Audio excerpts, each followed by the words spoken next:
As far back as I can remember, I always wanted to be a podcaster. Welcome. I don't have a very good long term memory. Welcome to the J Hutch Talks Too Much podcast. Tonight we're here to talk about Goodfellas, remembering Ray Liotta. I'm here with my friend, cousin, independent cinema mogul, Daniel Demois. I want to welcome him back for the third time on the show. Thanks for coming back, Daniel. Yeah, thanks for having me again. I'm excited. Yeah, it's gonna be a good one. As I mentioned on Twitter last week when I said I wanted to talk about this is probably one of my, I would say, in my top 10 favorite movies of all time, and which we'll talk a little bit more about that as we go on, because I do know that amongst a lot of Scorsese fans, that's no longer a popular position to have, or maybe it never was, but most people will usually land on Raging Bull. I think first, Taxi Driver second, and I love those movies too. But I would say that my personal favorite is still remains to be Goodfellas.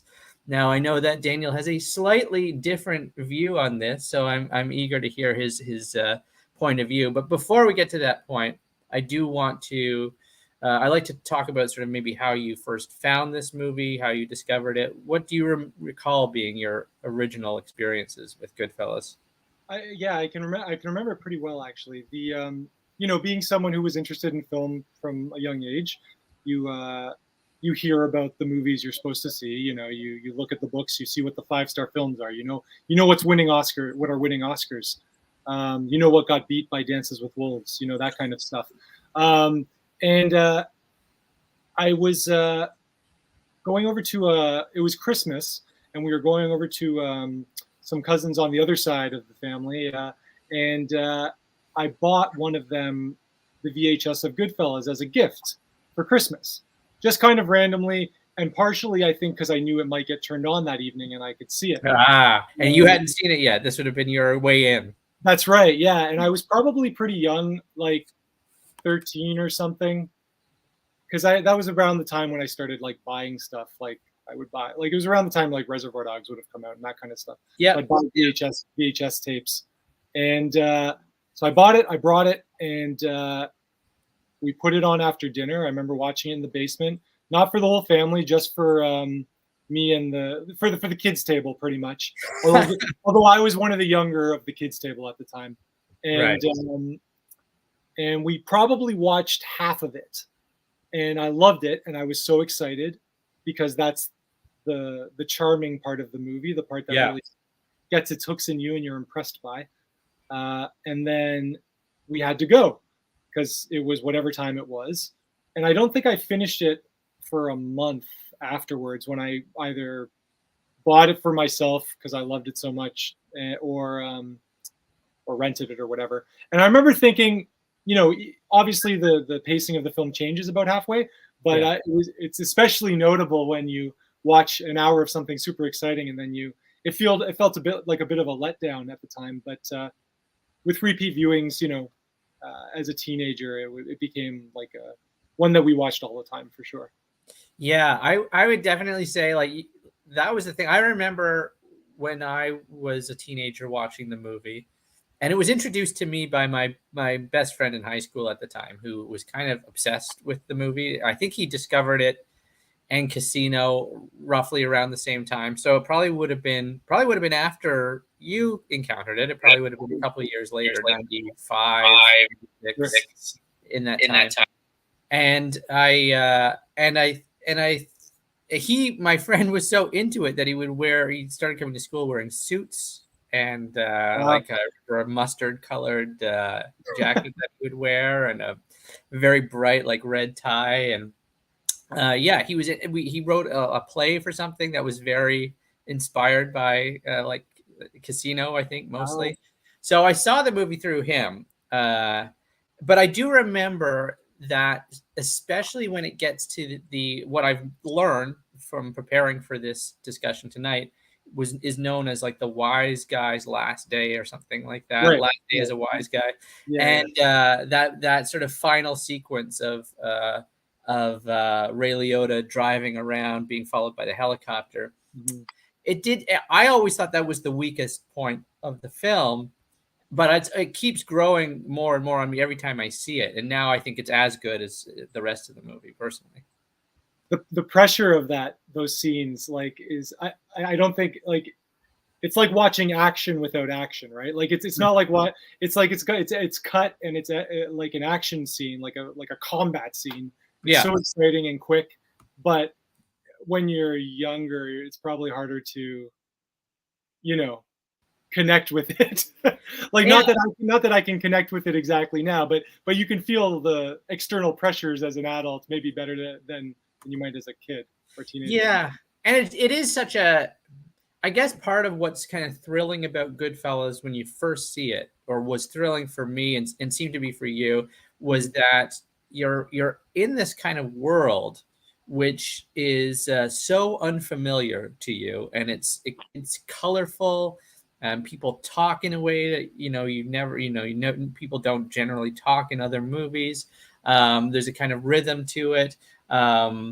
You think about those kind of cafes and stuff, or not cafes, but bars that they're in, and how scenes are just lit that are entirely red.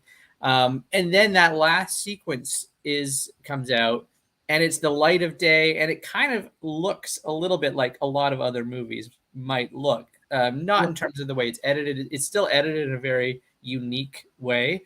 But I think if you're so impressed by Goodfellas because it brings you into this world that's so unfamiliar to you, it takes you out of that world in that sort of last hour and puts you into something that might be not familiar in terms of the experience, but it kind of looks like movies. In some ways, it looks a little bit like movies you've seen. Well, yeah, and it feels like a busy Saturday or something, Right.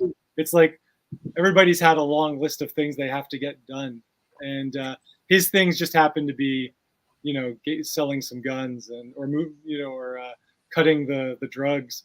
But there's also normal things mixed in there, like the family stuff, which is kind of what makes it interesting. It's like I remember when I was watching, I was like, is this every day for this guy? Like, at this point in his life, is like is he this manic and like coked up every day? And you kind of get the impression that it was all building and building and building, and it just had to crash based on the pressure of that day. Yeah, definitely. But one thing too, and we'll probably get to this a little bit more as we go through, but you kind of look at that last sequence, and you see him as being sort of very paranoid, and they keep talking about how he's being paranoid, and he sees the helicopter. I mean, we actually know, of course, there was a real helicopter there, but there's certainly a kind of growing paranoia in Henry Hill because, well, he's a drug addict at that point, but also because he legitimately fears that the Polly and Jimmy are going to whack him at any moment. And but at the same time, Jimmy, played by Robert De Niro, is also extremely paranoid at this time. Like, so he's living a different kind of life, but he's paranoid as well, and just in a different way. We're following Henry, we're not following Jimmy. But we do get insight that Jimmy is just as paranoid because he's just so worried that people are going to rat him out. So I think Scorsese is giving us really in that last third of the movie, or last quarter of the movie, a real insight into that sort of level of constant anxiety that would have been in these guys' minds as they were living their regular day-to-day life. Yeah, it doesn't seem pleasant. I gotta tell you, it doesn't, and it does. And when you're young and you're watching it, and you're so charmed by the beginning, as young Henry Hill is in the movie, so charmed by all these people around him. It really does. They really do a good job of kind of souring it, and but it's funny, like when you're young and you're watching it, the thing, like, what are the things, like, why is it so interesting for us as teenagers to watch this movie? Because, like, is it like, I don't know, I liked watching things that were kind of shocking. Like, it's fun to watch people, as you say, talk differently, but they're like saying filthy things, in many ways terribly offensive. So you're watching this and you're kind of like, it almost is, it's almost like watching the class clown saying things that are inappropriate and getting away, and hoping they get away with it because they're just breaking the rules. And and for me, it's like it was watching extreme violence and watching people say things that were, you would never say, and that was like part of the appeal as well. I think. Yeah. And I think that's something that a lot of people cling to about that movie, is that these are people who do whatever they want, and get away with it for a little while, I guess. Well, and I think part of it too, and maybe this is where some might find the movie troublesome, but I find the movie very funny. Mm. And as a kid, I found it very funny. I mean, that extremely, the most iconic scene, I think I would say, in the movie, the Joe Pesci, am I a clown? Do I amuse you? That scene is funny, I think. Sure. And the part of it that I like is not necessarily even the part that people point out, but when I just like when he turns around and he sees that guy in a Hawaiian shirt. Like everything about it is just so perfect. Like if he wasn't wearing a Hawaiian shirt, it wouldn't be nearly as funny. But he's got the Hawaiian shirt on. He's goofy. He's definitely in the wrong place. You should not be in this bar. And you just know what's going to happen as soon as Pesci turns around and sees this guy. So all of that stuff I do find funny when they're re-digging up Billy Bats, and De Niro says, I got an arm, I got a leg, and here's a wing. It's a wing. There's so many great, and so maybe it's not my opinion, but I could see how maybe somebody would look at that and say, well, you're really trivializing these terrible things that these people are saying, and the terrible things that they're doing. But my opinion is, and I mentioned this to you before, is that I do think that it's a good thing that Scorsese is showing us how this world is also appealing and alluring, especially to the young men that it seems to bring into the fold. Like it's Henry Hill. Henry Hill joins when he's, I don't know, 15, 14, something like that. And that's when so many of us found this movie and found it appealing. So I think he does it. I mean, I think it's a good thing to kind of show, like, there's a reason why people get sucked into this world. And so I don't know. I mean, that's my perspective on it. No, totally. I agree. It's very, I'm pretty impressionable. And so it's pretty, it's definitely easy to see, like, I'm lucky I didn't get roped in with the wrong people at some point, because I probably would have done what I had to do to be cool, and if it was Joe Pesci, I probably would have done what he said. And those West End Etobicoke gangs were pretty bad. It was a pretty bad scene. Yeah, we had a few of those cafes out there. Let me tell you, I was never invited in, luckily. Actually, before we get into our thoughts on the movie, maybe just to give a little background for anybody who hasn't seen the movie, or any background for those who want more background, that this movie is based on a true story. Pretty much. There are certainly some liberties taken. So I think Henry Hill is one of the few people whose name is the actual name of the person being represented. Okay. So I think, I mean, there's close, they're pretty close changes. Like Jimmy was still Jimmy, but it was a different last name. And then Polly, and Tommy were all real guys. But I think some things happened to some of them and didn't happen to others, or they kind of made something that happened to Tommy happen to Jimmy. But yeah, a real story. It comes from a book called Wise Guys, right? Nicholas Pileggi. Have you ever read that book? No, I haven't. I remember it being on my dad's table at one point, but probably around the time of this. But no, I never read it. Oh yeah, no, I haven't either. But I can't imagine. I don't know if I would. I don't know if I'd like it. Like I might, but I feel like the movie does so much that I wouldn't. I don't know if I'd like it. I've heard it has a heck of a lot more about Henry's life outside of the mafia as well, and I think it focuses a lot more just from certain things I've heard, and things that maybe aren't don't tie directly to the plot here. You know what I mean? Things that would have just dragged down this plot. So I think there's a lot of extra stuff, but yeah, I don't know. Well, Henry Hill did also. He did military service. He was in the Right. army. Right. That's something that I found out. That's one thing that I did find out from listening to the commentary last night. Kind of a big omission. Like that's kind of weird. That like I guess you got to make the movie work. But Yeah. that's like imagine throwing that in there somewhere. Yeah. I don't know. Yeah, I don't know how that would. It would definitely have to become a different sort of movie.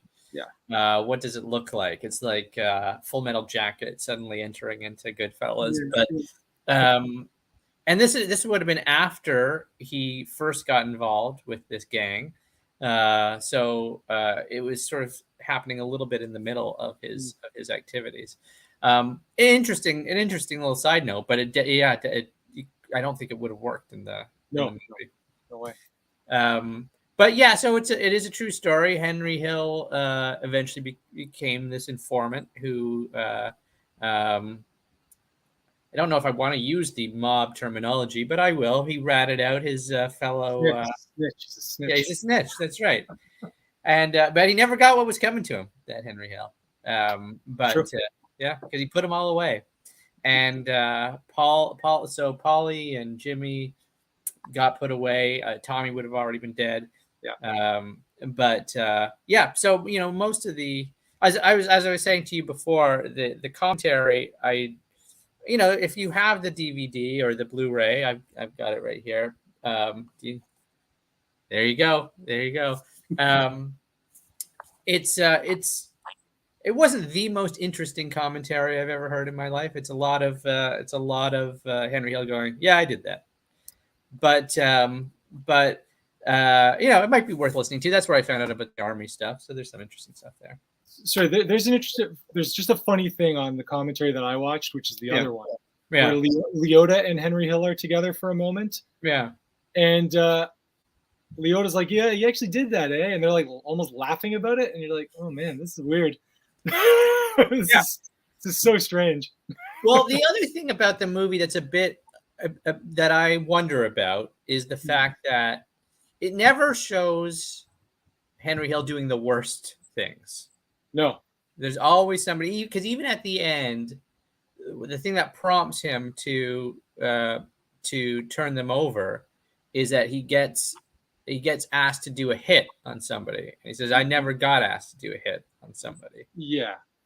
Now, that's a very convenient thing to say for someone who is important to the police. It could be true, but at that moment, I think he also knows that that he's about to get rubbed out himself. I think he knows that's like an inconsistency of what's been asked of him. I think as well. So it was almost like a tell for him. That's when he realizes that Jimmy, the whole part of this trip is going to be he's going to die when he's but I see what you're saying. Like that's like it's almost like a it's like a quick refresher. Like it's almost like it's a bit of a twist like that's been held back from the audience this whole time. Like, wait a second, this guy's actually not so bad. Yeah, he might be okay. And you get these also little things along the way, like that I think are purposefully meaningful. Like when the guy runs down the street at the beginning, he's been shot, and young Henry goes and gets the towels and wraps them up. And the Tootie who runs the little cafe there, who's Polly's brother. Paul Sorvino's brother. Tootie, by the way, was played by Michael Jackson's manager at the time. Yeah, is he? I think he's in Moonwalker, maybe. I think. He probably is. I haven't seen it in a long time. But no, I haven't either. I saw it as a kid, but no, I haven't seen it since then. But he's like, it says to Henry, like, you're a real jerk for letting that guy in here, and all those towels. Aprons, and it like closes in on Henry, who's like looking wistfully off in the distance at this guy, and it's I think part of the message that's conveying is, there's heart to this guy that other people in this organization don't have.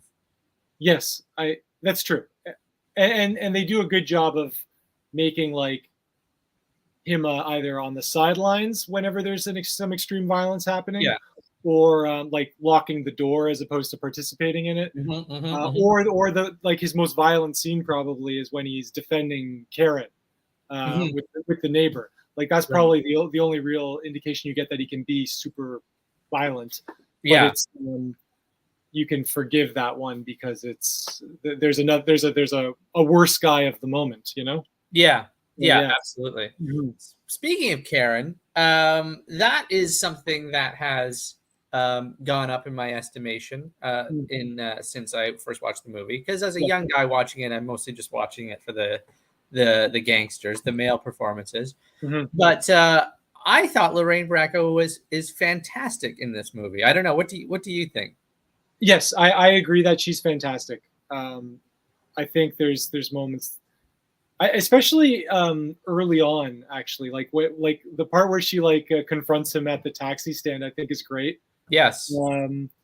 I think I'm literally in love with her in that moment. I know, it really works. Yeah, it does. And I love, and I like you don't see much of it, but I do like their relationship at the end when they finally kind of realize that they've only got each other. Yeah. And they're on the floor, and I like that.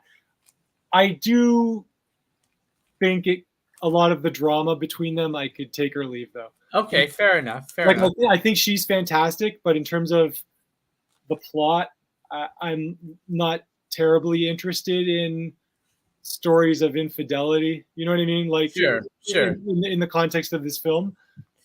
So for me, that kind of slows it down a bit. But she's terrific, no doubt. One thing that I will say confuses me a little bit is that she's playing the one entirely not Italian character in this movie. Because Henry Hill is like, one of the things in the movie is the fact that Henry Hill is not fully Italian; he's part Italian.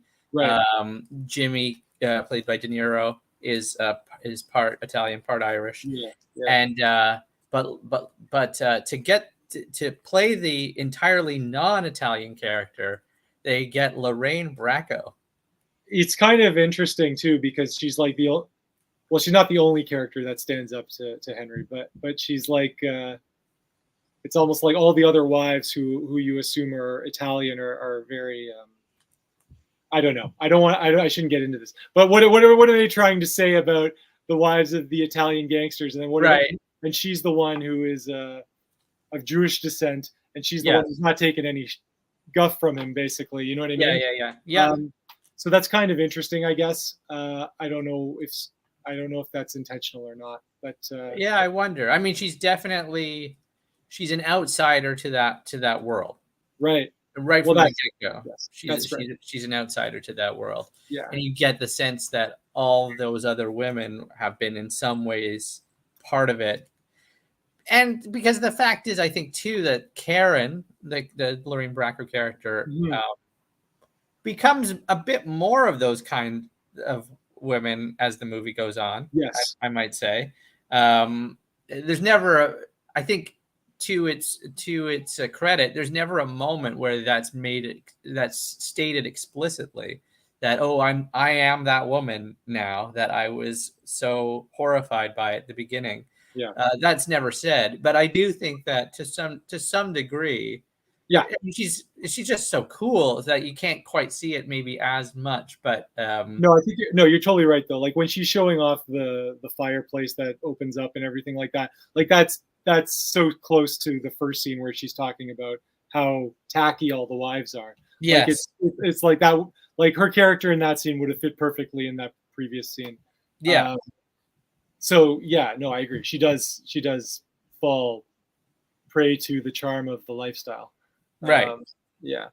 But I guess partly my concern is that they got such an Italian person to play this one non-Italian character, and I do think the last thing I want to do is to truck in stereotypes. But when she goes to her the mistress's house and literally goes, Janice Rossi is a whore. That's maybe the most Italian thing I've ever seen in cinema before. And yeah, no, that's a good moment. It is a good moment. but yeah, so no, that is one thing that I've definitely noticed more of over the years, is how strong she is. Yeah. And now, okay, so to turn to your criticism of that sort of relationship in general, you're not as big of a fan of this movie as I am. So maybe that's putting it lightly, because it is in my top 10. So I think it's nowhere No, near yours. But no, I don't know if it would be. No, it's definitely not in my top 10. I don't think it's anywhere near it. yeah, But I haven't watched it in a few years, and I think maybe it's not the movie's fault. But there are things that I do have issues with, probably. But I think I was saying before, it kind of feels to me like a greatest hits album a little bit, and I don't often want to listen to greatest hits albums. And I don't. It just feels a little bit like you think of this movie and you know exactly kind of. I feel like you know exactly what you're getting, and it certainly is of its time. And it's when it comes to Scorsese, I would rather watch Mean Streets, I guess, because it's a bit simpler. It's kind of the same world, but it doesn't. It's not as glamorous in any way, and it kind of is a bit more seedy. And it's and this movie, I get it. The charm is supposed to suck you in a little bit, and it's supposed to make you want to be part of that world. But I think once there's just certain things about it that I never need to see again, I guess. And like things like and the music hits me over the head when I watch it sometimes. yeah, And that part feels a little dated to me as well. Like if I watch a new movie now and it's playing Leonard Cohen Hallelujah or something, which has happened so many times in the last 10 years. right. How about this one? Yeah. Life on Mars. Yeah, that's perfect. That's like, totally overplayed in movies. And I really liked, by the way, Licorice Pizza by Paul Thomas Anderson. But the fact that there was another movie that played Life is Mars, and I think, if memory serves, at the exact same moment of the song, the take a look at the and then the volume just gets boosted up at that point. Yeah. Like, wow, I'm surprised that Anderson would do that again when we've seen that in other movies before. But that's other criticism of that movie. But no, and that's one that kind of came out of, like, I guess the first time I heard that. No, not the first time I heard it, but I know it was in the Wes Anderson film, I guess, and that's when it kind of launched there. But yes, no, that's perfect. Anyway, so like I kind of, that drives me nuts, and I never need to hear Layla again. And and when I watch this movie, for some reason, something about the 50s and 60s music, or the 50s music and before, fits so well with everything. And I feel it fits so well with the world and the era that these people represent a bit better. And then, but once he starts introducing the rock and roll, it feels a little music video-y to me. It feels a little staged, and maybe it is a cool set piece. But for me, it's a dated set piece, I guess. Yeah. I think that's fair enough. I mean, again, for me, I don't know if I can imagine the movie without the Layla part, especially. I know. If you actually, I'm gonna make us more cinematic here. I forgot to do this. There we go. Oh, yeah, beauty. But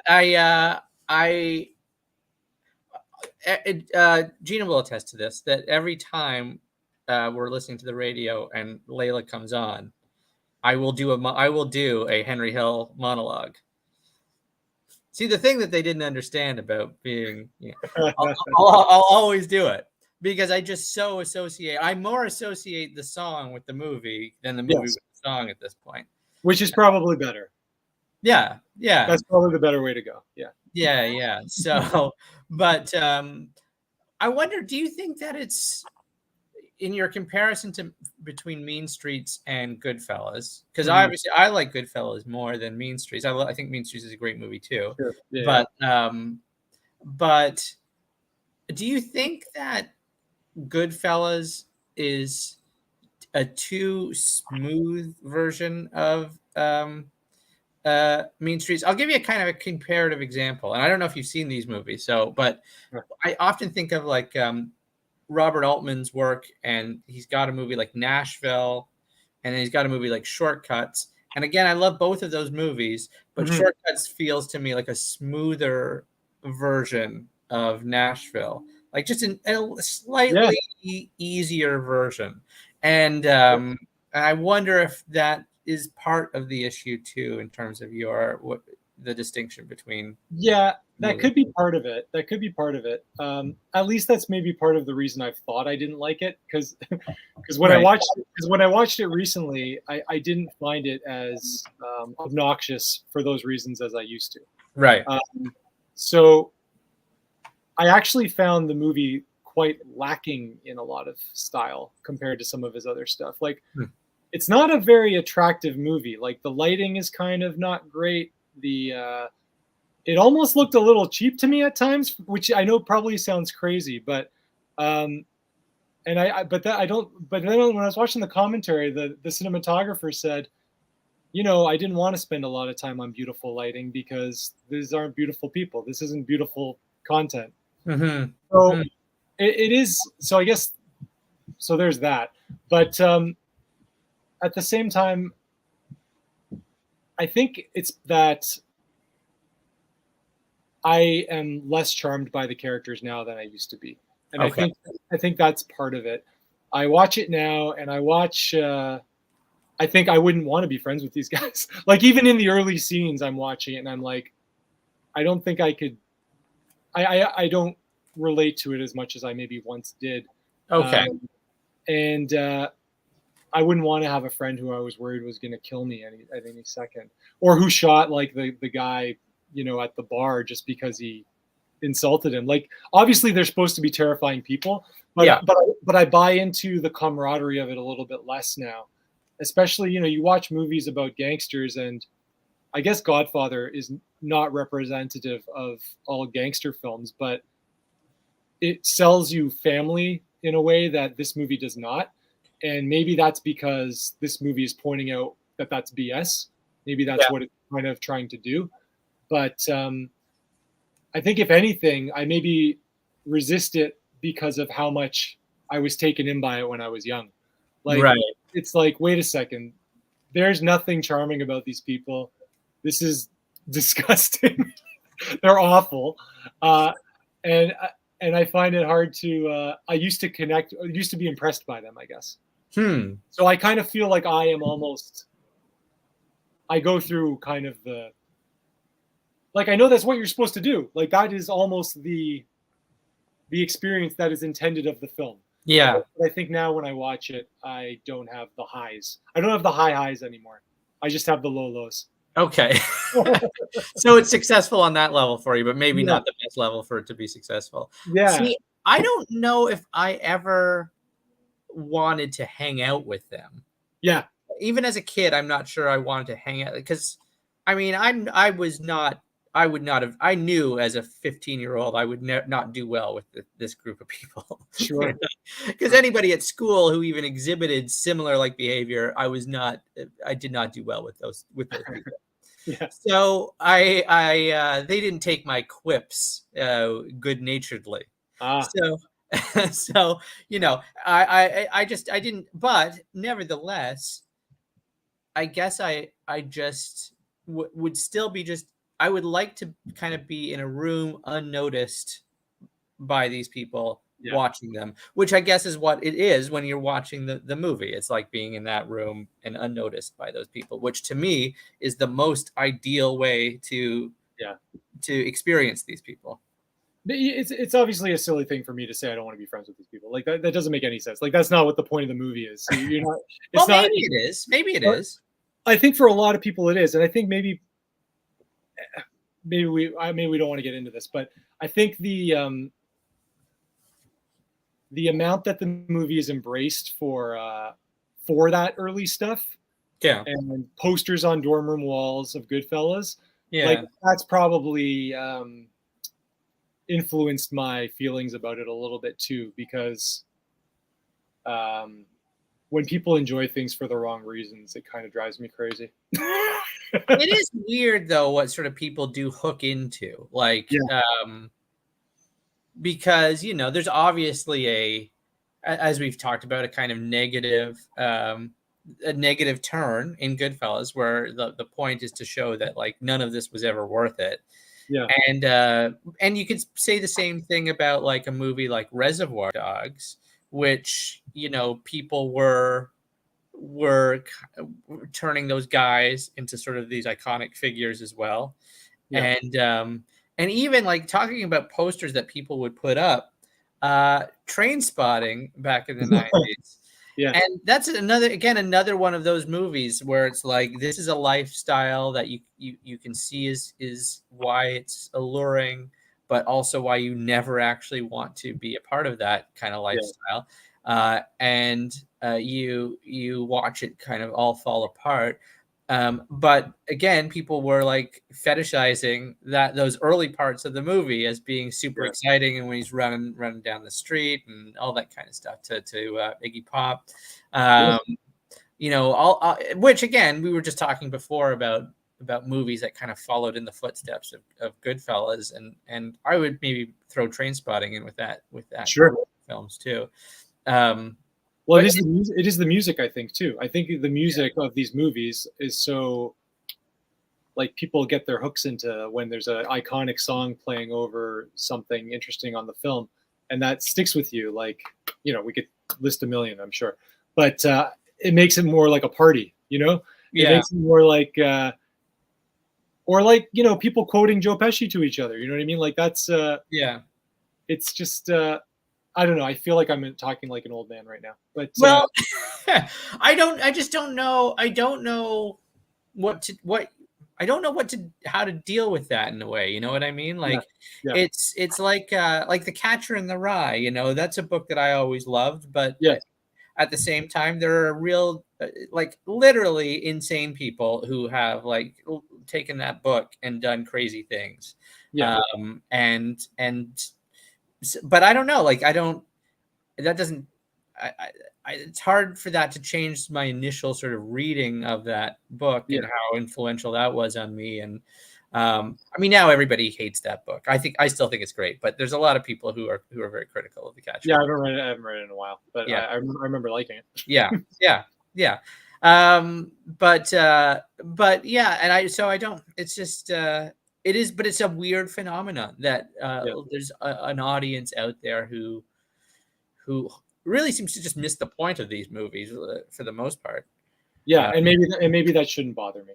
But it's like kind of like the Fight Club thing, you know what I mean? Like, or like, I don't know. It's just there's something about it that's been embraced by young men and I guess who use it who just quote it for the wrong reasons. I don't know. It's a silly thing to dwell on. I should just dwell on my own experience probably. Well, I think it's worth talking about when we talk about the movie, because I know it's got a big audience, and they do react this way. So, and it is an odd phenomenon. It is an odd phenomenon. I guess I also don't know that they really get. I feel like there might be some problems with it just on a fundamental level as well. Okay. Like, I feel like we don't really get to know most of the people that well. I feel like there's an illusion that we know everybody, but I don't really think we do. Like, we know that Paul Sorvino's character is supposed to be kind of a hothead, but you never see any real indication of that. And maybe that's a good thing. Maybe that's kind of a cool trick. But when at the end of the movie, I noticed for the first time, it's like, Paulie's such a hothead. He could whack me. And I'm like, wait, what? It's like every scene, he's been so warm to you, and he's given you so many chances. Right. Like you don't really even know that he's the guy that's behind any kind of violence until the Pesci character gets killed, and they say Paulie had enough or something like that.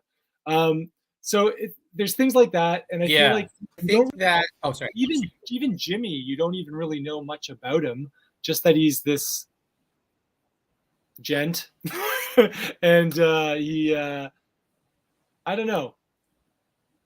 Well, I think part of it is they're kind of superficial guys, so they don't necessarily have a lot really that's going on.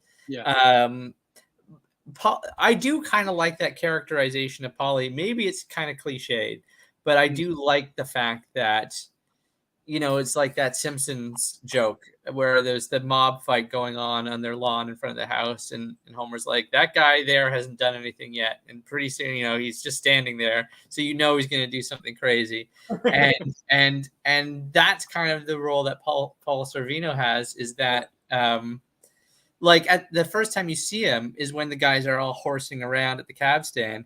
Yeah. He walks out and just doesn't say anything and just looks at them, and they all stop, straighten out. Yeah. So you know that this guy is like, he's obviously a big deal, and they're all taking him really seriously.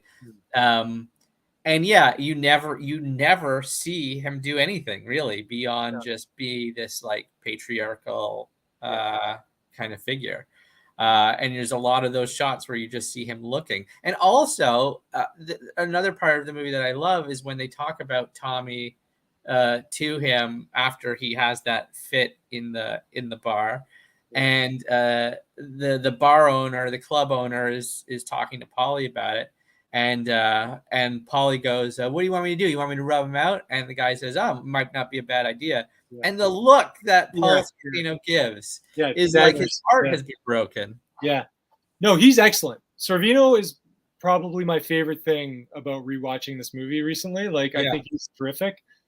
And maybe those are the things I was looking for on these viewings, were the things that weren't the things that used to grab me, like Funny How, you know what I mean? You know, all that stuff I could probably skip. Yeah. You can't take it out. I just mean, like, I've seen it. And so Paulie was one of the things that I loved watching it again, and just appreciating that character and that relationship a little bit better. But there is, like, you're right, there is a shallowness, and maybe it's just because it is at a glance, but it also makes it hard to care for people too, I think. And it kind of, the only person I care about is the one who's in the meat locker or in the meat truck. And that's probably only because he's the one who's kind of around more than the others. Like, he doesn't really do anything, but he's kind of a funny guy. He's always like he's always talking in Italian after someone yells at him or something. Yeah. But it took me a long time to realize that's not Jay Thomas. Oh. I thought it was Jay Thomas for a while. But he's good. What about Morty? What do you think about Morty? Yeah, he's all right. Yeah, poor Morty. Did you know that he was De Niro's landlord? No. That's one of the things that apparently he had kept bugging De Niro. He's like, "Hey, put me in a movie. Put me in a movie." Oh, he sounds just like Morty.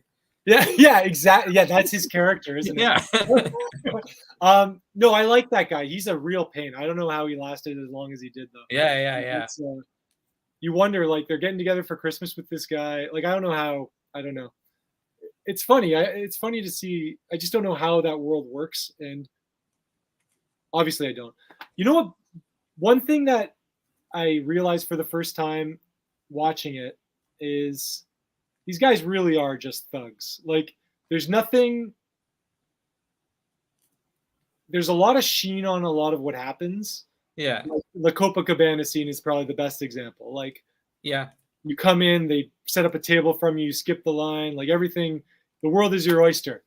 Yeah. But these guys are literally like carjackers. Like, that's what they do. Yeah. There's nothing glamorous about the crimes that they're committing. Like, it's not like Ocean's 11 or something where it's some cool plan. It's like robbing cars and trucks for the most. And the closest that we get to something like that, where it's the big robbery of the airport, Scorsese doesn't show it. Yeah, it's in the shower. Yeah. Yeah, we don't see it. And I think, again, that's significant, right? Where that would have been the closest thing to an Ocean's 11 style heist. Yeah. And we don't see it in the movie. And yet I agree with you that they're so shallow that it's difficult to care about them. But for some reason, and maybe this is not true with you, but for some reason, when the most despicable character of them all, Joe Pesci, Tommy's character, gets killed, it makes me feel something, and then when De Niro, who reacts to it in the phone booth, like, I realize I shouldn't care about these kinds of things, but for some reason I do, and So on one level, I do see what you're saying, that we're not given a lot in terms of who these people are, because probably they're not any more than what we actually see. Yeah. But at the same time, we've been following these characters for so long, and maybe it's partly because, if somebody is able to make me laugh on some level, it bothers me when I see them get murdered. I don't know. Yeah. Maybe that might be it. No, I definitely buy into De Niro's disappointment or sadness at that moment, and I buy into Pesci's like, oh no, like I buy into that. Like I'm like, oh, he's like, because realizing what's about to happen is worse than it happening almost. Yes. And so that's terrifying. Yeah, imagine that being your last second. Yeah, looking at that empty poker table. Yeah. But I do struggle a little bit to understand, to buy the relationship, to buy that. Like when I'm watching it acted, I get it, but from a plot standpoint, I don't understand why they don't sell me the connection very well between these people, because everybody seems, at a certain point at least, everybody just seems terrified that someone's going to kill them. So it seems a little bit more dog eat dog than it's led on until the end. But well, Henry Hill in that commentary does kind of describe the relationship between him and Tommy as being more like a rivalry than an actual friendship. And I think that's, I mean, I think maybe the actual true part of it is that they were both, that they were people who saw each other every single day of their lives, but that they were also trying to constantly outgun each other. The other thing, part of that is I kind of, when I was watching this movie, I wrote down this note where it was like the mob is like a giant Ponzi scheme, because it's just this thing that whenever you get money, you pay these tributes, it gets kicked up. And then there's people like Morty, who does do actual planning and gives them tips and stuff, who never gets anything. Like he constantly has to be begging for something, and that it pays to be on the top of this heap, because everything keeps going up to you no matter what you do. And it doesn't pay to be on the bottom, and you can't move. There's no mobility in this world. Even when you first see a potential sign of mobility, where it is Tommy getting to become a made man, he doesn't make it. So there's no movement in this world. They're all in the same place at near the end as they were at the beginning. Yeah, it's true. Let me ask you a quick question. Sorry, about Tommy getting made, and like, do you think? Like, obviously he wasn't gonna get made, right? Like that was like there was never a plan that he was gonna get made. Yeah. Isn't that like the most ridiculously elaborate, like like why? Like let's tell this guy in advance, who knows how in advance. Yeah. Set this date aside. We're gonna do this. And like they're gonna, like, these people just shoot people like it's nothing. Why would they get, like, I don't get it. Why would they go to the extent to do? I don't want to be picky. It's a great moment, but it seems like you're over planning, guys. You're thinking on this too much. Like, if he's that much of a pain, then come on, just shoot him. Yeah. Anyway, that's not no. That's a great question. I hadn't thought about that before. I don't know if it's like, let's get his hopes up, like let's torture him, like make it as bad as possible. Maybe. But even still, like, that seems to be kind of out of character from what we're seeing from the way they operate the rest of the movie. Maybe they did. I don't know. Maybe on some level there was at some point they were gonna make him a made man. I don't know. know.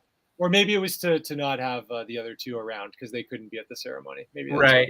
I don't know. Anyway, I'm just nitpicking, to be honest. But, no, that's funny. That's funny. Yeah. I like that. That's great. Yeah. So, there was something else that I was going to say. Now I can't remember. Well, let's talk a little bit about Ray Liotta then. Sure. This is probably, I'm I would say this is probably the movie of his career. Yeah. The movie of his career. I mean, I have a little bit of a soft spot for Shoeless Joe Jackson and Field of Dreams. Same. Yeah, but this is, I'm sure, his career highlight. Yeah, and I guess he had just come off of Something Wild, I think, which a lot of other people have been talking about, which I really like a lot. And I guess that's how he kind of got the role, I think, or Scorsese saw him in that. But yeah, no, I think he's pretty good in it too. Like I always like Liotta. Like you can't really, like, he's got such a presence. His eyes are crazy. And, and he does a great job of you take his side. He's fantastic in that Last Day as a Wise Guy sequence. Yeah. Especially when he like turns and laughs at his girlfriend who's doing the drugs. Like when he laughs at her as he's going out the door, like it's such a great laugh. Yeah. And the way he like scolds the babysitter for wanting to go back for her hat is just so great. She's also my favorite on this viewing. Like I'm just like, this babysitter is the best thing ever. Like she's like, I don't care. I'm not going without my hat. And it's just like, and he has to do what she says. I love it. Yeah. But yeah, no, I think he's terrific. And I guess at one point it was supposed to go to, well, maybe it wasn't supposed to, but they were talking about Tom Cruise maybe, or like they wanted a big star. Yeah, Eddie Murphy, I think, got thrown around, which makes no sense. I think that's probably a joke. Yeah, I think that was a joke. I think that's Ray Liotta saying they would have got her any big star other than me. Yeah. But yeah, that was there was a lot of people throwing her. Alec Baldwin, I think, was the name. Could have worked. Yeah. Yeah, and I do think Liotta gets overshadowed a little bit in this movie because he's up against De Niro and Joe Pesci, and it's Joe Pesci's greatest performance, I think. I guess it's debatable. Irishman, maybe. He's great in The Irishman. Yeah. He's great in The Irishman. And let's not forget My Cousin Vinny. Oh, two Utes. Exactly. Really, this role kind of almost nicely prepared him for My Cousin Vinny. Is he not just sort of playing off of this character in My Cousin Vinny? I think you're right. And I know we're going to talk about Liotta a little bit more, maybe, but But the Pesci renaissance that this film like launched is crazy. Yeah, like it makes zero sense. Like it's because he'd been around for a long time. Yeah. Well, maybe not long enough. And but after seeing Goodfellas, it's kind of a surprise if you watch it in the order that I did. To watch Goodfellas and then Raging Bull and be like, oh my God, that's Joe Pesci. Yeah, like, and he very did surprising. A few movies in between. Like I know he did a Rodney Dangerfield film, but like after that, it was like so many family films, like family comedies, and like I guess there were a few other. Anyway, it was obviously the time of Joe Pesci in the 90s, yeah. And Liotta, I guess, didn't quite get the same kind of bump. Maybe it was choices, I don't know, but not that Pesci's choices were that brilliant. No, but My Cousin Vinny and Home Alone were big ones. So they were, yeah, and he was a name. Like he was a name throughout the 90s. Despite not having a lot of great movies, but he was a name in a way that sort of Liotta wasn't. But it is surprising because he's definitely carrying this movie. Not to say, I guess carrying implies that it's a bad movie or something. So I mean, I wouldn't say carrying, but he's carrying a lot of the load of the film. Yeah. And I think does a phenomenal job of it. Yeah, no, if he's no good, it falls apart. Like sure. Like you can't like there's moments in the middle where I do miss I think I always underappreciated how good De Niro is in this movie because he doesn't have a lot that's to do really. Like he doesn't really have that much to do in this movie, but his presence is so heavy and he's really good. And I do notice him You're being a little out of line yourself. Yeah, it's the best. It's so good. And that's a cliche. See, that's interesting. Like for some reason, the De Niro lines that have become commonplace, Yeah. don't bother me. Right. The Pesci ones, though, I never need to see again. Like, I don't know what it is. Maybe it's just too over the top for me. But Yeah. but watching De Niro do that is the best. Yeah. Or watching him like wrap the phone around Maury's head. You know what I mean? I'm just like, wow, he's good. Yes. And I didn't think he had it in him at this point in his career. Like, Right. I probably watched this at the same time I saw Taxi Driver or something. So I always thought of that being the more courageous, or Raging Bull, like the more courageous performances. But he's still really good in this. He's And amazing. He's amazing. Yeah. I feel like the movie kind of suffers a little bit when he's not around. Like there's some of that middle section after the Billy Bats stuff where it's focusing more on Henry and his new girlfriend or whatever. Yeah. I feel like some of that stuff is missing a bit of the that De Niro je ne sais quoi. Yeah. No, De Niro's great, and he's again. I mean, it's been said so many times about De Niro in terms of the way he can make himself look, but you really do kind of. It's maybe a bit ridiculous when he walks in at the beginning and they're like, "There's Jimmy, he's 29," and it's like, well, I don't know. Yeah.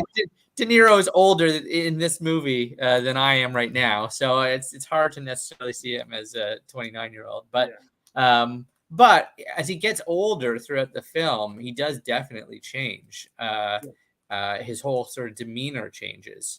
Even just kind of looking at him at that scene again, probably now one of those cliched scenes, but a phenomenal, maybe my favorite moment in the movie when he's sending Karen down the alley. Oh yeah, to get the I'm glad that's one of your favorite moments. That's the part that I still really like too. Yeah, and a moment of real genuine tension. Yeah, and but he after she drives away, he gives this look and he's like, oh, he looks kind of like a guy in his 60s at that point. Yeah. And at that point he was in his mid 40s. So he does his performance all the way through is really great. What do you think about the age of Pesci when he's if we're going to talk about age, like the age of the actors versus their character, like my favorite part is when they pan up and you see that, like the opening introduction where it's like 5 years later, and it's like you pan up and you see Joe Pesci and you're like, well, man, the years have not been kind to this kid. Look, being a wise guy is hard work. He had some hard 5 or 6 years. However, he did. Those were tough times. I will say the young guy that they get to play young Tommy is phenomenal. Yes, he does. He sounds just like Pesci. He looks just like him. No, I think they're both good. It doesn't take me out of it. I'll say it doesn't. Like it, if you stop to think about it, it's kind of ridiculous, but it doesn't take me out of it. Really. No, it is an abrupt. It really is an abrupt shift, but I don't even really remember thinking about when I was first watching the movie. It was just like, oh, okay, they're older now. But watching it now, it's like, Pesci's like 50 at this point. So, but that's fine. We can forgive that. Yeah. Scorsese didn't have his phenomenal anti-aging technology at his disposal. That's right. He didn't have that, and he didn't have Leo. So he didn't.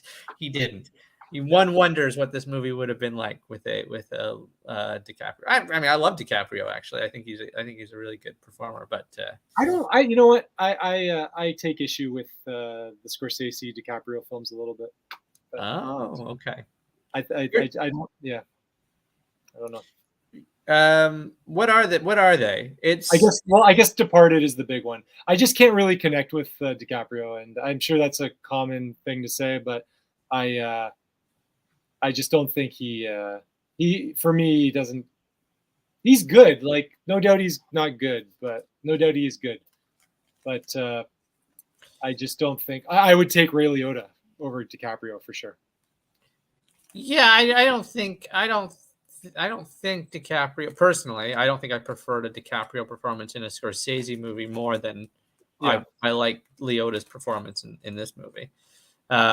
Also, there's a great video online where it's just cuts of Ray Liotta saying Karen in the movie. So every time he says Karen, it's all spliced together, and it's great because he says Karen in a phenomenal way throughout the movie. Yeah. Karen. Yeah. Always when she's less than impressed with him. Yeah, that's right. Come on, Karen. There's definite way that he goes about saying it. Yeah. But I mean, again, it is great all the way through, and he shifts a lot in character because he's so innocent, I guess. I mean, he's not, but you know what I mean, like a much more innocent kind of character at the beginning, and just totally, a wreck at the end of the movie. Yeah, and he becomes a bit more despicable, I guess. Like he's never really super, like you never feel like he's pathetic, but except when he goes to see Polly, I guess, at the end. Right. But also plays that so well. It's great. I'm ashamed now. Even the way he puts it, like you can see him in that sort of a real person in that situation. Yeah. No, he's terrific. I don't know. He should have had a better career. Well, he had a fine career. What am I talking about? Like I like him. He was good in Copland too, which a lot of people have been talking about a bit. Yeah, that's with the big De Niro "You Blew It" line. Yeah, and that's a good one. But anyway, that is a good one. I saw that one in the theaters. I haven't seen it. Actually, I may have saw it one more time after that. But same. Yeah, I haven't seen it since the '90s probably. But I do remember and I remember it being a big deal, that cast, because it was Stallone. Yeah, it was Stallone's quiet performance, I guess. But there was a fourth one, right? That it was Stallone, Liotta, De Niro, and was there a fourth guy? Well, Harvey Keitel's in there. Keitel, yeah.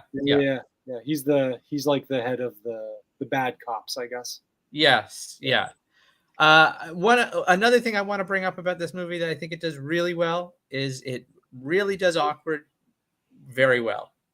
The "I'm a clown, do I amuse you" scene is maybe the prime example of that, where Scorsese plays with the silences and lets them play out, but he does it again in another scene that I find even more awkward, which is when the guy, maybe you know what it is that I'm going to say, but when the guy, Johnny Roast Beef or something like that, comes in and I don't know what it is. That's probably not his name, but something Roast Beef. I'm pretty sure Roast Beef plays a role. Sure. And I know what you're going to say. Yeah. They just got this big score and from the airport heist.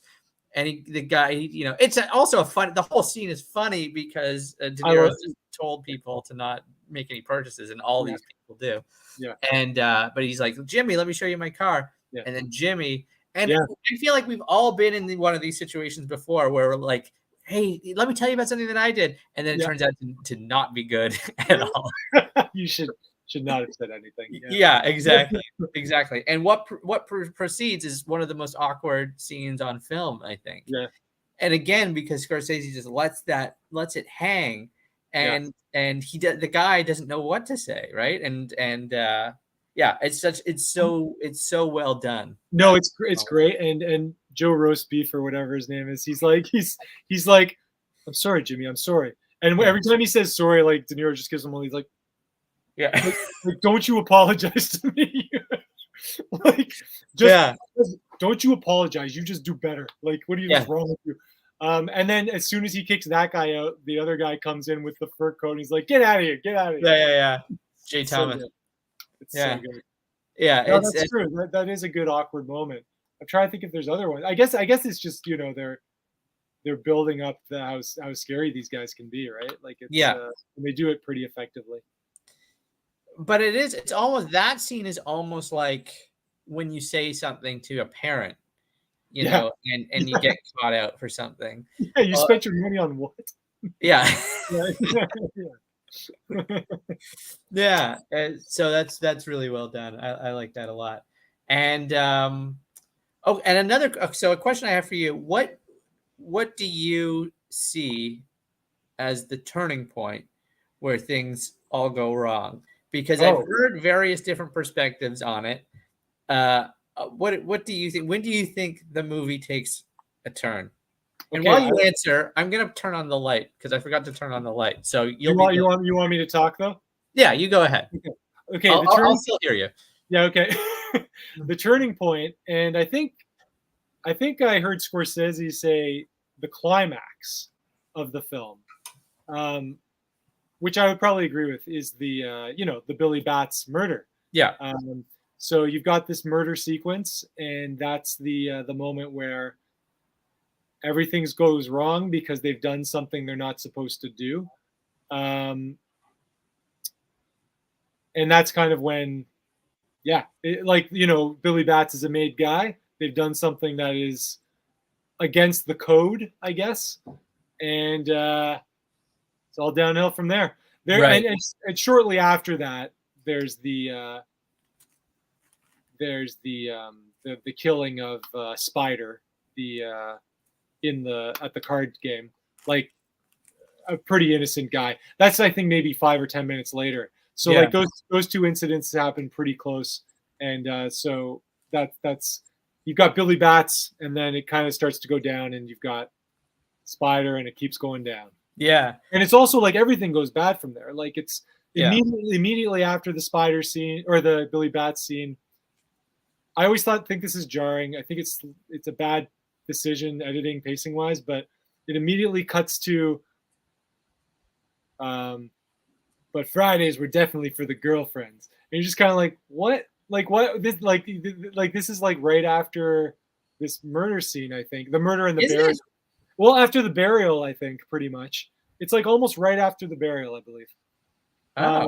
See, that's funny because in my you're probably right, but in my head I would think that moment would have been before the Billy Bat scene, but I'm pretty sure it's after. No, I'm not. You're probably right, but because they cut to that, and then they have a scene where Paul Sorvino's like, "You hear anything about this guy from downtown?" Yeah, and then it goes to the poker game. There's a few scenes in there that seem like they're kind of just crammed in there to space out some of the Billy Bats drama a little bit, or the people knowing about it. Yeah, it feels a little awkward to me, but that's definitely where it turns, and that's where things start to shift. So that was the but before we go to my theory, the line too that I like from Pesci after they kill Billy Bats is when they're wrapping him up, and he says, "I'm sorry, I didn't want to get blood on your floor." And the thing that I think is so significant about that is it's the real one moment where he's showing some kind of being sorry for something. Yeah, he's actually got some humanity. But he's got it about completely the wrong thing. Yeah, totally. Exactly. Like he's so shallow. Like, I'm really sorry, I made a bit of a mess. Like, not that I killed somebody in your restaurant, but no, I agree though. That stood out for me as well. I was like, this is the only moment where he's not on, where he's not elevated. But I think, and now, so that's what somebody mentioned. I think the cop in the commentary mentioned that as the turning point. You've said it, Scorsese said it, so I'm up against a lot here when I make this other point. But I do think that the airport heist is in some ways the beginning of the end, because that's, to me at least, when De Niro starts to get so paranoid that he's going to get either ratted out or people are going to find out what he did, and that he just wants to take all the money for himself. So he starts to kill off every single person that was involved in this. That's when the Layla music starts up. Well, the second heist, right? The one that's off camera, right? The one that's off camera, yeah. Yeah, sure, yeah, sure. And if that is, if seeing it that way, at least one of the things that does is that it shows, because that's supposed to be the biggest heist in the history of heists, up until that point, I think, the way they depict it. And so if that's true, it's like, these are these guys who, actually don't really end up, making it too big. I mean, they get some scores and stuff every once in a while, but between scores, what are they doing? They're not really doing anything all that significant. As you say, they're carjacking, they're loan sharking or shylocking or whatever it is they're doing. And and so then they get to this this big score, and it's that ends up being the thing that kind of gets you. So like the same thing that's the allure is the thing that destroys them, or the thing that destroys the organization. Anyway, that's, I mean, but again, I'm alone in that. Like, I think that's fair. Like, that's definitely when you start to see them turning on each other. Like that's when the people that you've been introduced to start getting bumped off, basically. Yeah. I feel like it just depends if you like, do we buy into them ever having a code, like, at all? And I think that, the killing of Billy Batts is kind of like, it's significant because it's them turning their back on any kind of rules. And I kind of feel like that needs to happen before they consider, like, that's when the murders start happening, I guess. I don't know. I guess they kind of say when they're flashing back on it, or the second time they show it. Well, the main time they show it in the middle of the movie, they start talking about how people are just shooting people these days. Like, there's some commentary about how there's no room for error anymore. People just shoot each other. You know what I mean? Like, yeah. And so maybe things were already bad at that point. Yeah. Anyway, I agree though. It's definitely a turning point in the movie, and it starts to feel different once De Niro is like,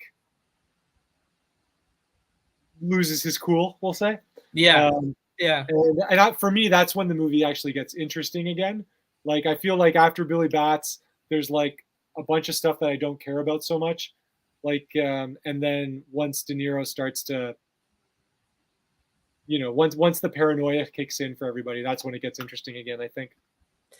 Do you think, and this idea just occurred to me, so forgive me if this isn't very well thought out, but do you think that there's an interesting parallel to the timeline of the movie to really what's going on in the rest of America at the time, where like the mid 50s, like it starts in 1955, which I kind of, in my head at least, point to a very particular sort of turning point time. Maybe it's because of like Back to the Future or something like that. I don't know. But like 1955 is like this key time where it seems like, this is when rock and roll starts. This is when, this new generation starts to emerge.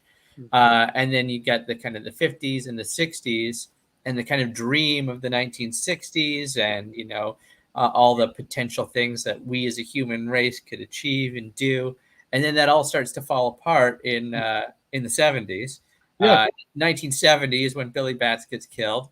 And then everything does start to kind of go downhill after that. And then you get to the 80s when Henry Hill ends up having to join, in with the regular schlubs of the community, become a working stiff. There's an odd parallel to that particular generation of people that was happening outside of the world of mob warfare. Yeah, I think you're right. Like, I think that, and I think it's the same in like Casino too. Like, I think that they and Casino probably better than Goodfellas actually like comments on the timing a bit better. I think, like, when they talk about how, the you see the mobsters getting like kicked out of Vegas, basically. Yeah. The Disneyfication of exactly, which is great.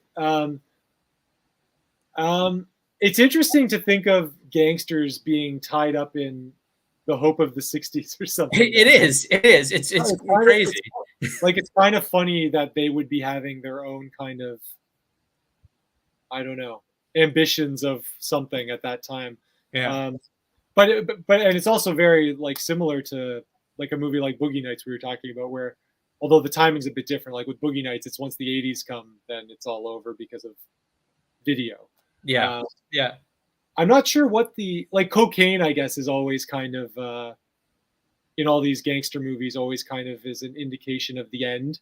Yeah. Cocaine and heroin, harder drugs, I guess. Yeah. The introduction of drugs on a mass scale is always kind of referred to as when things started to get bad. Like even in the Godfather, like that's the thing that they want to stay away from. So yeah, it's interesting though. You're right. This movie doesn't really make any. Other movies are much more heavy-handed about commenting on that, but it's probably yeah. Yeah, and it doesn't. Yeah, because the movie doesn't say anything explicit about it at all. But it is interesting how there is that parallel. And then we could maybe say that perhaps brings a bit more purpose of the music into it.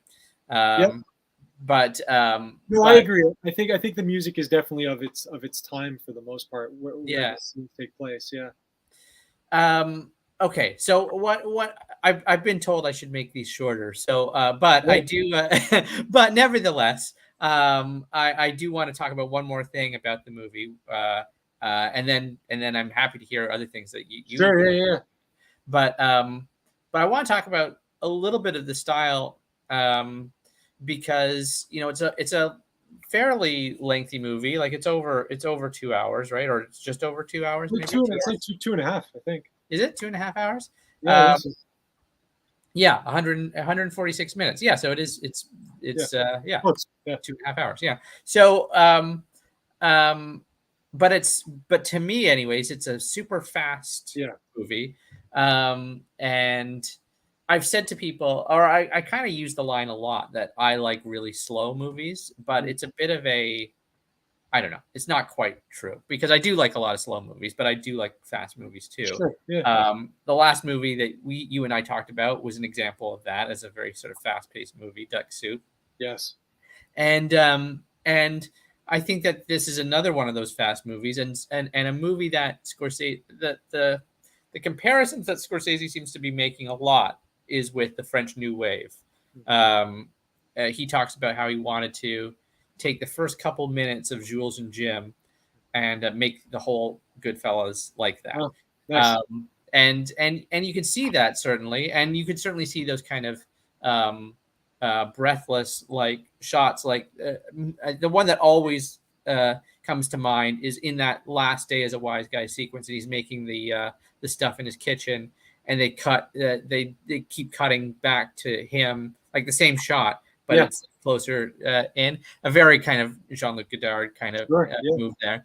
And so I guess it's sort of weird in some ways to take this very Italian American type of movie and see it as an example of a kind of French New Wave style film. But I wonder if you sort of see the pacing along those in that same way, because Breathless is such a fast-paced movie, and so is No, I think this movie's super fast-paced, and I think it's kind of as long as it is, and even though I have issues with it, it is kind of a breeze. Like it goes by so fast that sometimes I feel like, oh, I wish they had spent a bit more time developing some of these things. Almost, like there's certain things I feel like they could have spent some more time on, or so yes, I would agree. It's and the cutting of the editing is so French New Wave, and I guess that's like, I'm trying to think of other Scorsese prior to this. I'm sure it's present in other things too, but like in Mean Streets for sure, or like probably all along. He's done quick cutting all along. Yeah, but there's moments like the dragging her out of the restaurant, then dragging her into her house. It's like quick cuts of that, or when during the Last Day of a Wise Guy, when the car is like braking, and quick cuts along that. Like there's so many moments that definitely are French New Wave all over it. I don't think it doesn't feel artsy. It just feels quick. You know what I mean? Yeah. It feels a little. It doesn't feel MTV either, though. It's kind of its own thing. It feels like one of his movies. Like he's definitely got a style, and that's what it is. But his other movies, like Mean Streets, maybe the reason I keep going back to Mean Streets is because it feels a bit more loose, a little less controlled. But that is not a fast movie by any means. Like I wouldn't say like it's kind of a slow movie. Yeah, because it is too much of a hangout movie almost. Yeah.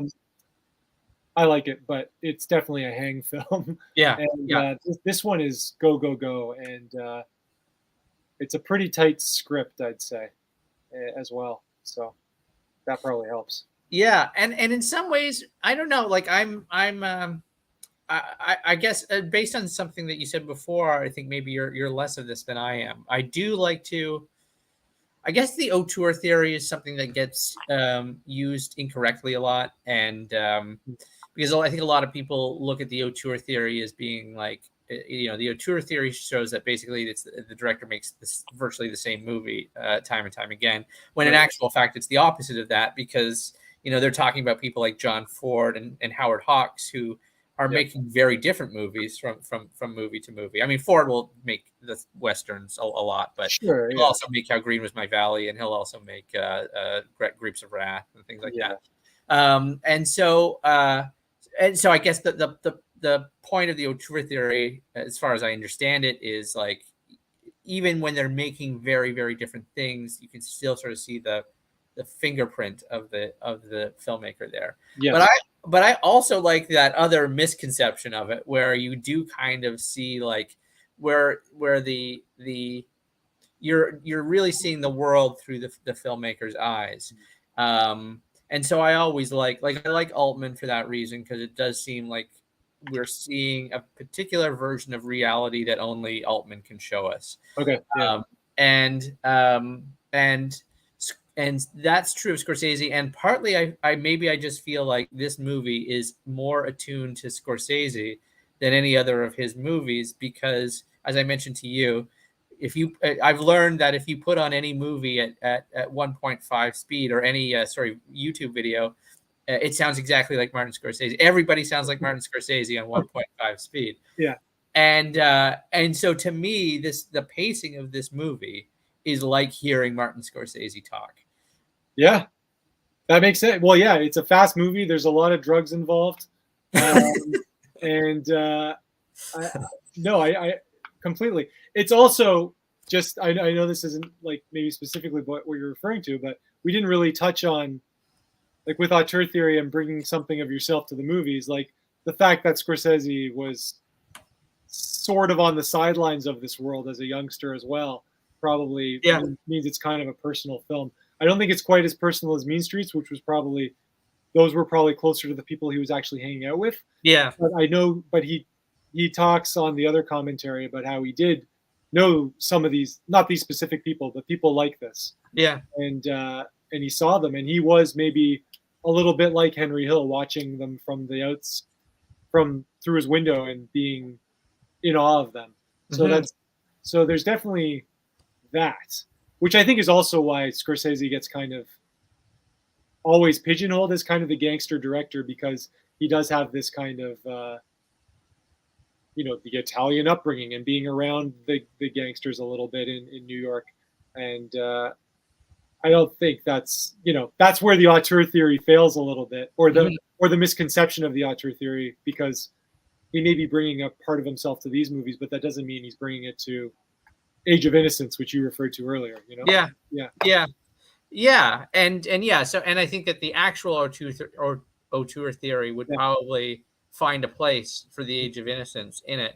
Yeah. Whereas that kind of misconception of it, that's probably one of the reasons why people don't talk about that movie as much, because it's like it's harder to kind of make that connection to Scorsese. You can't tie his life to it. Yeah. Yeah, exactly.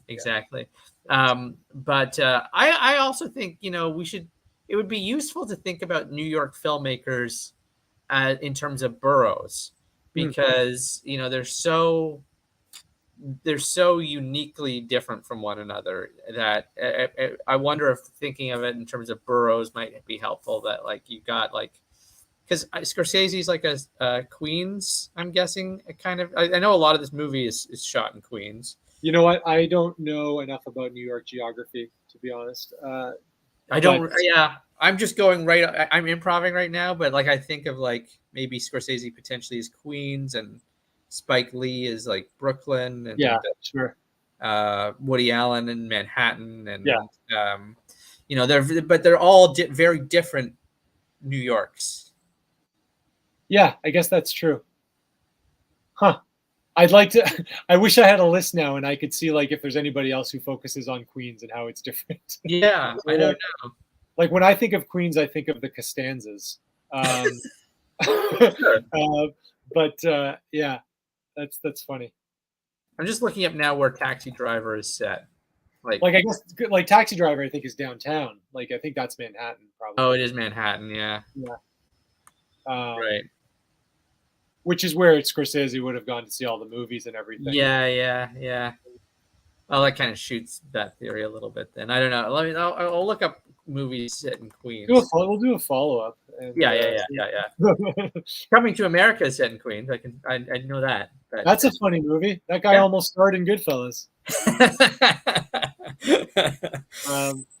So what are some things about this movie that we haven't touched on that one thing I'd mentioned to you before we started was I just thought that it was interesting that the rise and fall are that I hadn't noticed before was that there's like a parallel, a mirroring in the first half and the second half, which I think is kind of interesting.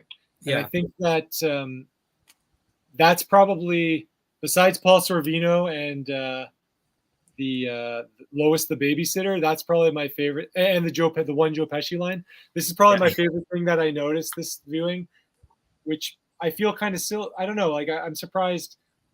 I started noticing it because I kind of thought, oh, so now we're like an hour and a half into this movie, and they're going to introduce a girlfriend, and they're going to do. And then I started noticing that they were doing a lot of things that happened in the first half of the movie, but are much more exciting in the first half. Mm-hmm. So we're on board with everything until Billy Bats we see that they're not great guys.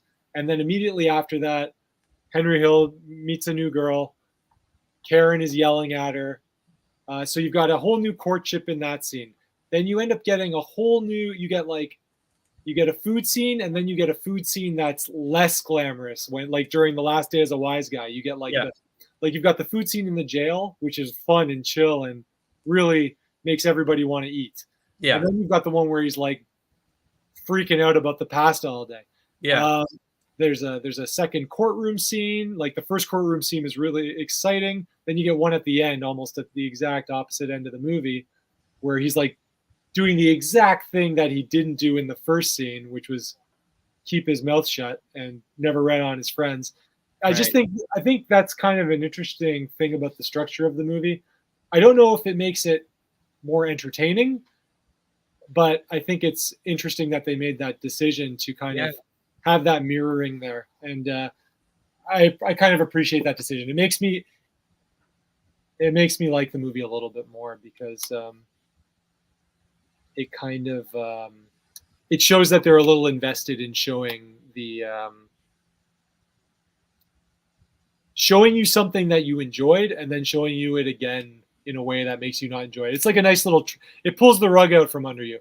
And I know there's plot things that pull the rug out from under you, but I like that there's a structural thing that does that as well. Yeah. And I think it's a great observation because, like, again, I've never noticed that before. And but when you started listing off these examples before we started the show, I was like, wow, yeah, it's definitely there. Even a second heist. Like there's a heist in the first one. Yeah. And as you say, the second heist you don't even get to see it. Yeah. Not that the first one's that exciting, but the second one you don't see it, and that's the thing that ends up getting everybody killed. So the first one they're all happy and celebrating and sharing with Polly. The second one, it's like they can't even celebrate. Yeah. Exactly. So that's a remarkable observation that I hadn't considered before. And it does. It kind of reinforces in a less explicit way the decline of everything that we saw in the first part. So and anything else that you wanted to? No, just movies should stop using "Gimme Shelter" as a song, and that's the main. if anybody takes anything away from this, that's the big. That's the key message. Yeah. Okay. Especially Scorsese, like he's used it like 4 times. I think. He's used it a few times. Is it in Mean Streets? It's in Casino. It's definitely in Casino. No, I don't think it's in Mean Streets. I think Sympathy for the Devil might be in Mean Streets. Okay. Okay. Yeah. So, but Mean Streets, I think, is on my list. So, given this conversation, you should come back and talk about that one. Mean Streets is the best. Mean Streets is the best. Yeah. Number 1. Mean Streets is probably in my top 10. Really? Okay. Yeah. Okay. Yeah. Okay. Okay. Yeah. I do. It's a great movie. It's amongst my favorites, but I still think I would put this and Raging Bull and Taxi Driver ahead of it. Raging Bull again is another one that I think is fantastic, but a bit more of a difficult watch, I think, than Goodfellas is. Yeah, I would agree. Yeah, but still a fantastic, one of his best looking movies. But I'm also a sucker for black and white photography, so I guess that's part of it. It's a pretty stylish. Yeah, a lot of slow motion in that one. And also when the movie goes to color, that is one of the best uses of color that I've seen. On the commentary, I found out that his dad shot that. I didn't know that. Oh, really? Dad, shot the home movies part. Oh, interesting. Yeah. I didn't know that. Oh gosh. So can we just for a second just talk about the scene with Scorsese's mother? Yes, that's great in the movie, because that's such a great scene. Yeah. I don't know what to say about it other than that it is a great scene. One thing that perplexes me, or that I'm curious about with that scene, and I wonder if you noticed it, where the mother says, turns to Henry, he's like, "What's the matter? What's me?" Sorry, I'm not going to do the voice. I'm sorry. Let's do some caricatures. Look, it's our people, Daniel. We can do that. Yeah, this is what our family was like. Yeah. But she's like, "Why don't you ever talk?" She says this. Oh yeah. And Joe Pesci looks over at him with like a deathly glare. And I don't know why, if it's just like, if the look is like, she's gonna be onto us if you don't start talking, if you're silent. I don't know if that's the reason why he looks so angry. Yeah. But he looks over at Henry like he's gonna kill him. I didn't notice the look. I was thinking about that scene as well. I didn't notice the look. Yeah. But it was the first time that I watched that scene and thought, I never gave any thought to why Henry was being quiet. Ever. Yeah. This time I watched it, I was like, oh, he's probably reluctant to goof around because they just are going to bury somebody. Yeah. And I never really thought about it much. I thought just that because De Niro and Pesci are the louder characters when they're all in the same room, I just chalked it up to that. But he's obviously like, we just killed the guy. Like, yeah. I have to watch again though. I want to see that look.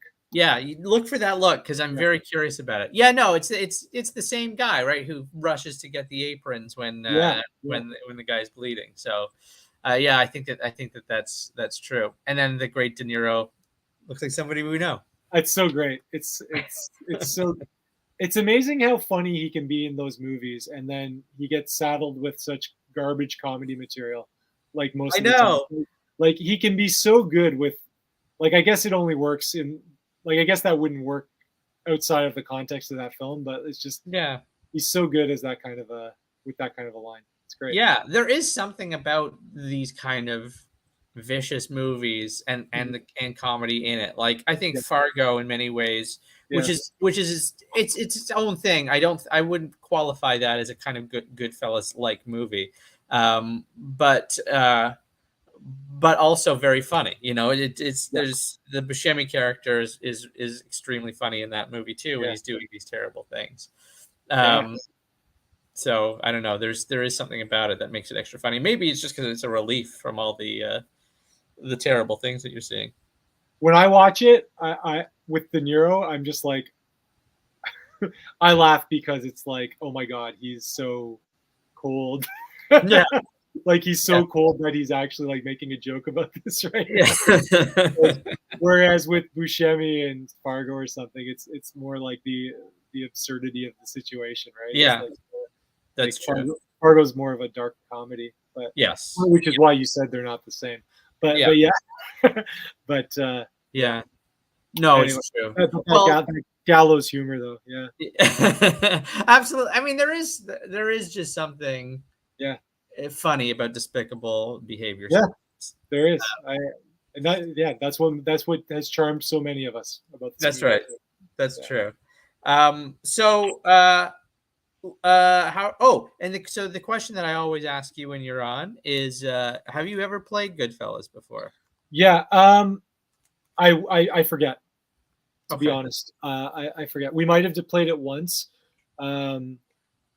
If we did, it was probably 15 years ago.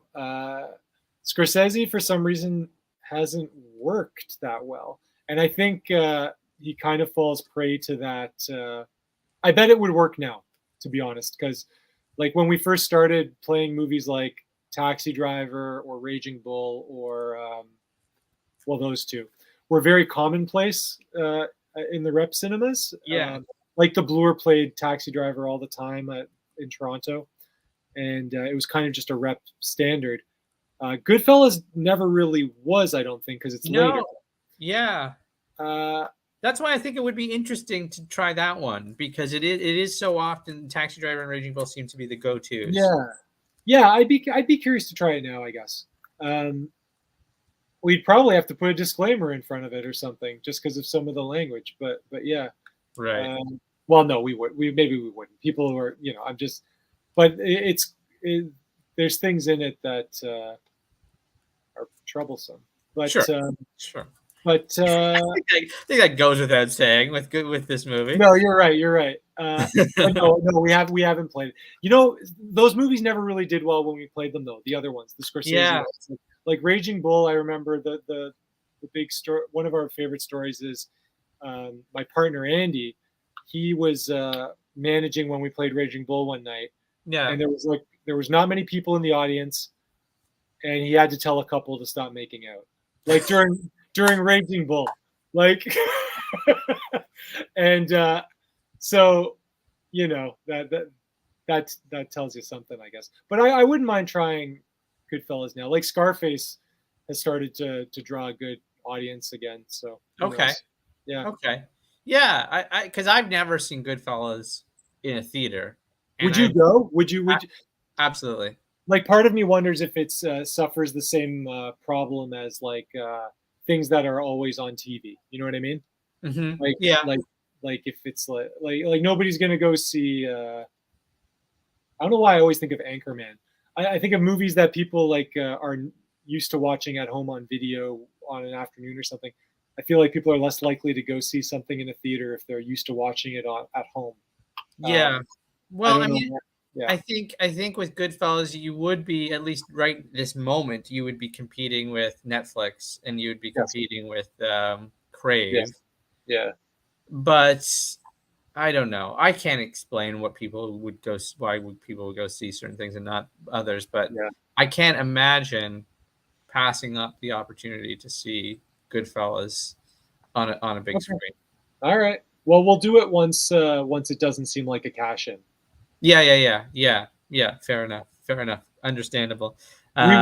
Sorry, I'll just quickly say we played a lot of movies. We've programmed a lot of movies where the person passes away after we've scheduled it.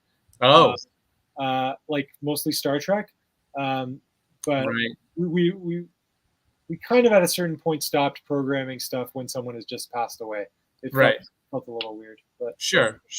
Yeah. Fair enough. But so we'll wait on it, and I'll put it in my back pocket. Yeah. Just for the record, I'm not making any money off of this tonight. Just no, but you'll be bringing 2 dozen or 3 dozen friends, I'm sure. Yeah, sure, absolutely.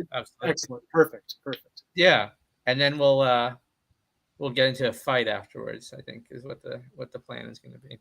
In the parking lot, please. Yeah. Okay. We tell the folks at home about your various theaters. Sure. Yes. So Yeah, we're running the Fox Theatre in Toronto, the Apollo Cinema in Kitchener, the Bytown in Ottawa.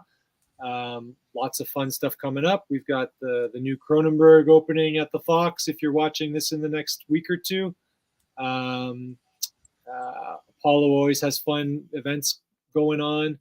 Bytown. Geez, I don't know. There's lots of great. There's too many great films to list, so I won't. But please check our websites: foxtheater.ca, apollocinema.ca, foxtheater.ca. Come see an old movie. Come see a new movie. Yeah, awesome. Yeah, there's a lot of good movies. I think new movies coming out right now, so which is good now that things are kind of maybe clearing up. Well, yeah, but certainly it seems like there's been a lot more movies being made over the last little bit.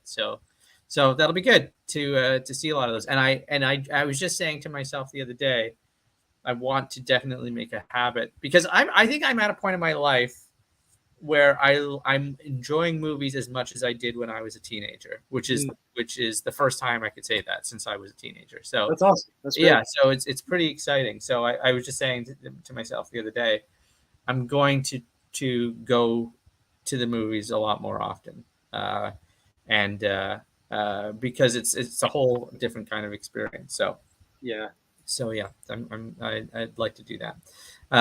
But yeah, awesome. So yeah, everybody check that out. Check out those theaters. Daniel, thank you so much for coming on again to talk about a movie. Yeah, thanks, Jesse. I hope there's not too many people that get down on my problems with Goodfellas. Well, no, and I think that I think that it's good.